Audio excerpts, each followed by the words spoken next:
Well, good morning. Yes, it's me, Kenny Polcari, your host of the party. And today is Monday, March 3rd, 2025, and it is the first day of the third month. It is going to be the end of the first quarter in just 31 days, so there's lots to be paying attention to. And here are the things you need to know to get your day started. Well, Friday was a wild day in the markets, but stocks ended up closing higher, taking back much of what they lost on Thursday. There was lots of economic data, and one key inflation report came in line. There was drama in the White House between Trump and Zelensky. They go head to head. And now the question is, will Mexico and Canada join the U.S. in putting tariffs on China? And what do we have for dinner tonight? We're going to have the torta di cavolfiore. We'll get to that in a moment. So it was a wild day on Friday. The Dow swinging 700 points from high to low. The S&P swung 122 points. The Nasdaq swung 490 points from high to low. The Russell had a 37-point swing. The transport swung 234 points. The equal-weighted S&P swung 109 points, while the Mag 7 moved 913 points from high to low as investors tried to digest all of the headlines hitting the tape. By the end of the day, those stocks surged higher, taking back much of the losses that they suffered during the week. The Dow up 600 points, or 1.4%. The S&P up 93 points, 1.6%. The Nasdaq gained 305 points, up 1.6%. The Russell up 24 points, or 1.1%. The transport gained 233 points, or 1.4%. The equal weighted up 80 points, or 1.1%, while the Mag 7 gained 510 points, or 2%.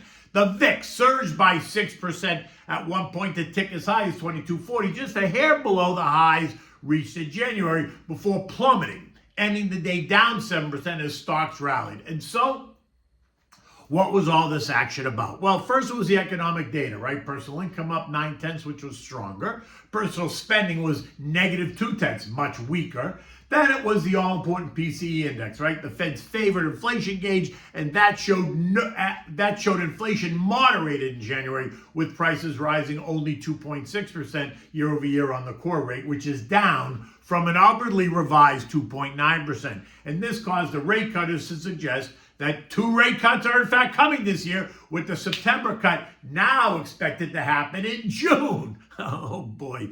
And then it was drama at the White House between Trump and Zelensky as they argued over bringing the Russia-Ukraine war to an end. And that ended in a shouting match for all of the world to see. Bloomberg defined it as a fiery exchange. Zelensky leaving without signing the mineral deal that had been negotiated, only adding to the drama. Over the weekend, there have been significant efforts and proposals from European leaders and countries to address the conflict, particularly in light of the shifting U.S. policy under President Trump. European leaders, notably from the UK and France, have been actively working on initiatives to influence the war's trajectory. On Sunday, British Prime Minister Keir Starmer announced that the UK, France, and Ukraine had agreed to collaborate on a ceasefire plan to present to the United States. Their plan has 4 key principles. 1, sustaining aid to the Ukraine. 2, maintaining economic pressure on Russia. 3, ensuring Ukraine's involvement in the peace talks. And 4, arming Ukraine to deter future aggression. The plan aims for a lasting peace rather than a temporary pause, reflecting concerns about past failed agreements and the risk of renewed Russian aggression. So let's just see how that works out, because it is a positive step in the move to end the conflict. Now, toss in the trade war and the upcoming tariffs on Mexico and Canada that are supposed to take place tomorrow. But the markets are split on this, as there's no clear consensus on the odds of them going into effect. But I think the markets have priced it in. So if we don't get these tariffs, you can expect stocks will rally once again, all while investors continue to struggle with lofty valuations, right? It was an interesting day for sure. And then we had Treasury Secretary Scotty Bessent tell us that Mexico is considering matching U.S. tariffs on China while urging Canada to do the same thing. This would give us a fortress-type North America, protecting us from a flood of Chinese imports. And that would put more pressure on Xi to come to the table to consider renegotiating current trade agreements, which is exactly what the tariffs are meant to do, right? To bring everybody to the table to discuss what future trade agreements should and might look like. Now, tariffs on Europe, while suggested, have not happened yet, and that's only adding to kind of the drama, right? The first round of tariffs on steel and aluminum are expected to be implemented on March 12th, while the broader tariffs hitting the European Union on April 2nd.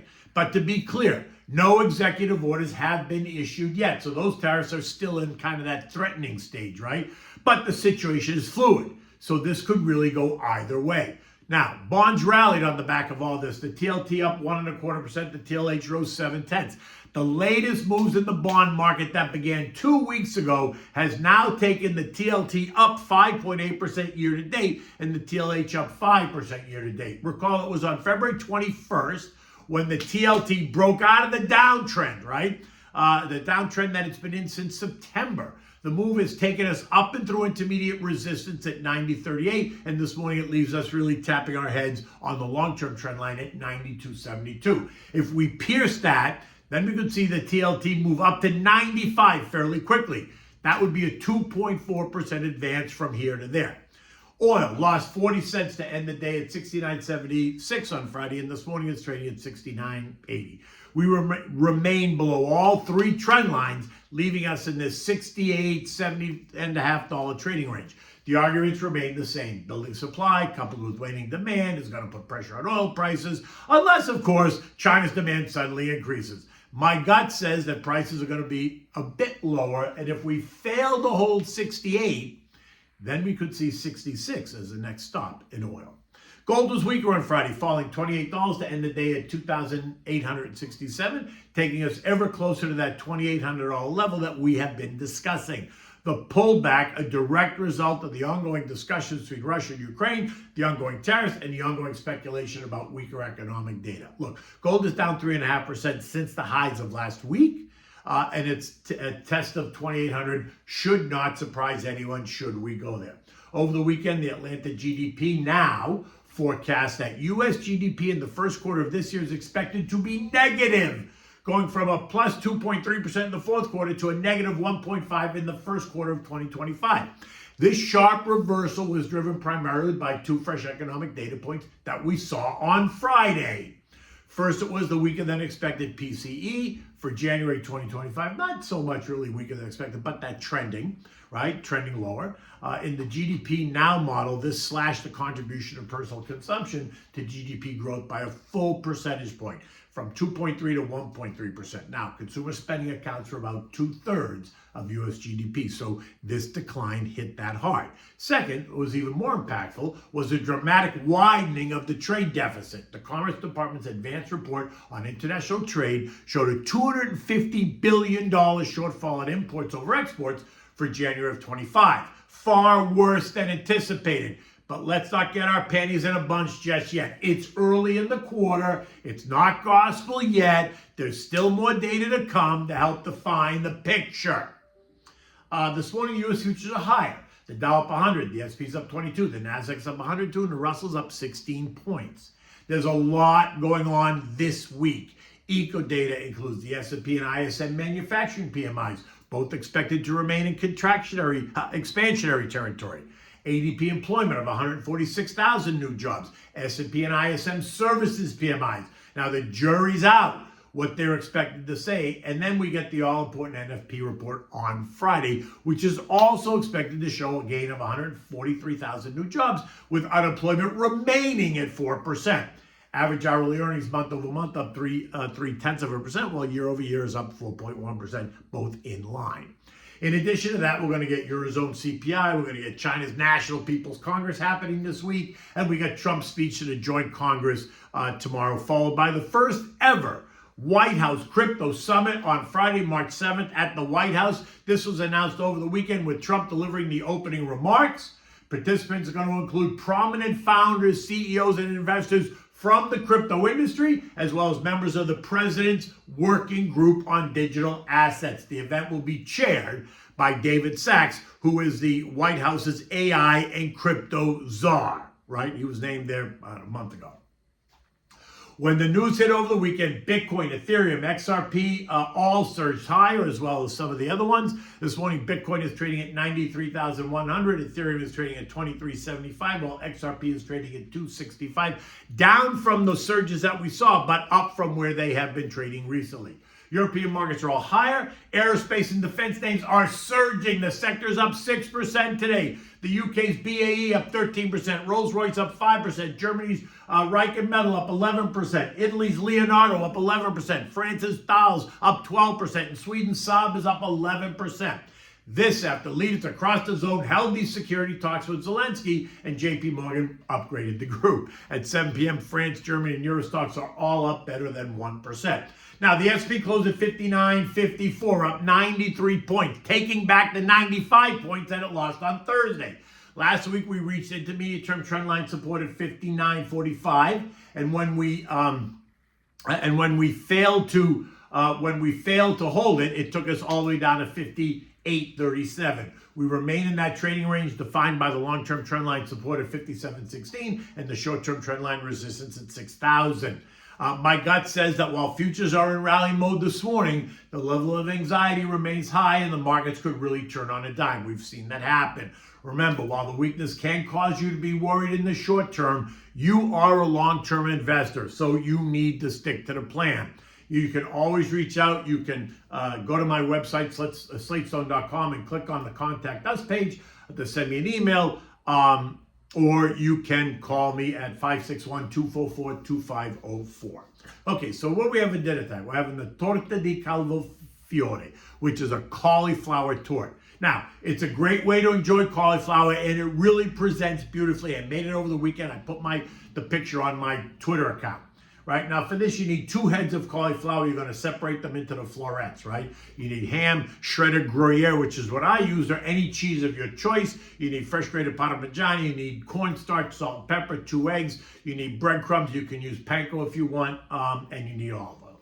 Now, begin by steaming the cauliflower florets for 5 to 8 minutes, just long enough to soften them so that you can break them up with the back of a fork.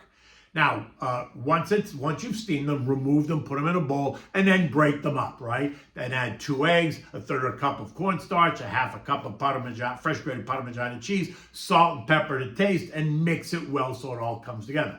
Now, in a non-stick frying pan, add some olive oil to the bottom, dust it with breadcrumbs or the panko, whatever you're using. Now, make a layer of the cauliflower mix, spreading it around the pan, right? Now, you're going to add 3 or 4 slices of thin sliced ham, and then top it with the shredded Gruyere or whatever cheese you're going to use. Now take the rest of the cauliflower mix and put it on top to seal it. Then dust it with the breadcrumbs or the panko. Now cook this on medium-low heat for about 15 minutes, and then carefully place a plate over the top of the frying pan, flip it over on the plate, and then slide it back into the frying pan so you can cook the other side for another 15 minutes on medium-low. When it's done, you're going to flip it back onto the plate, let it cool, and then serve it either as a side dish, or you can even eat it for dinner with a side salad, right? It's easy. That's what I did on Saturday. I didn't really feel like doing much more, so that was it. I put the picture on my Twitter. You can see it. It was delicious. And like I said, you can change it up with the cheese that you put in, that you stuff it with. So you can put ham with, provolone. You can put ham with any kind of shredded cheese that you want to make it your own. In any event, it is Monday morning. It is a gorgeous day. It was a beautiful weekend. I did get some beach time yesterday. Took my book, went down by the beach, listened to the ocean crashing on the beach. It was just perfect. In any event, until tomorrow, take good care.